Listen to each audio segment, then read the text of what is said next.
Domestic violence is a serious accusation, and if you found yourself accused, it can feel overwhelming. But what if you've been wrongly accused? What are your rights, and how can you defend yourself against a domestic violence restraining order, or as we call it in family court, a DVRO? Let's start by understanding exactly what a temporary restraining order or a TRO is. A TRO is an order issued by the court to protect someone from harm or harassment, typically during the early stages of a domestic violence case. It's meant to provide immediate relief, such as preventing the alleged abuser from contacting or coming near the alleged victim. To get a TRO granted, the person requesting must show there is sufficient evidence of domestic violence or threats of harm.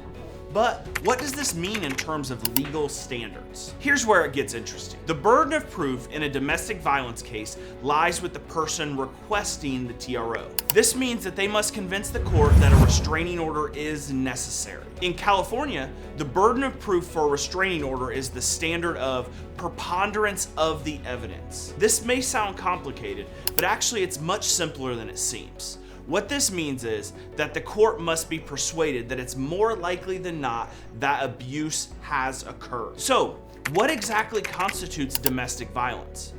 Domestic violence is defined under the California Family Code section 6203 as any behavior that causes harm or reasonable fear of harm to the spouse, partner, cohabitant, or parent of a child. This can include physical violence like hitting or pushing, or emotional abuse, threats, stalking, or harassment. Now, just because an accusation is made doesn't mean it's automatically true. It's important to understand the court requires clear evidence to grant the TRO. The mere assertion of fear is not enough. Let's dive deeper into the concept of preponderance of the evidence. This standard means the evidence presented by the accuser must show that the claim is more likely than not true. In other words, the court needs to see that there's a 51% chance or greater that the alleged events actually happen. Unlike criminal cases, where the standard is beyond reasonable doubt, the preponderance of the evidence standard is significantly lower,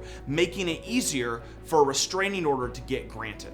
But that standard still requires solid proof. Evidence plays a crucial role in defending against domestic violence allegations. So what type of evidence might the court rely on? First, testimony is key. This includes statements from both the accuser and the accused party, as well as any witnesses who can provide insight into the alleged incident. Second, physical evidence is highly persuasive in DV cases.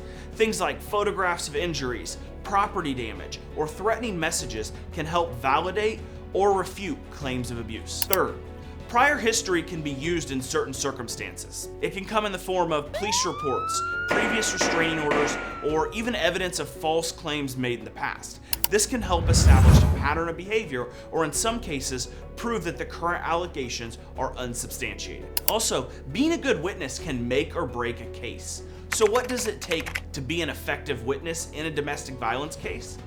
First, credibility is key. The court will look for honesty, clarity, and consistency in your testimony. If you're a character witness, your testimony must be reliable based on first-hand knowledge of the events in question. Next, details matter.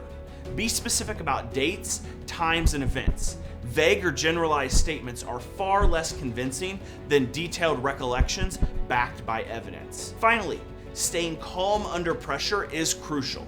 The more composed and confident a witness appears, the more likely the court will trust their version of events. In some cases, there may be competing domestic violence restraining orders where both parties accuse each other of domestic violence. This is especially common in high conflict divorces or custody battles. When competing DVRO requests are made, the court will carefully evaluate each side's evidence. The judge will look for patterns of behavior, the credibility of the witnesses, and any history of abuse or retaliation. The court's goal is to ensure the safety of both parties and determine whether either request is legitimate. If both parties make claims of domestic violence, the court will weigh the evidence and testimony to determine which party is more than likely telling the truth. Defending against a domestic violence restraining order is serious business, and the stakes are high.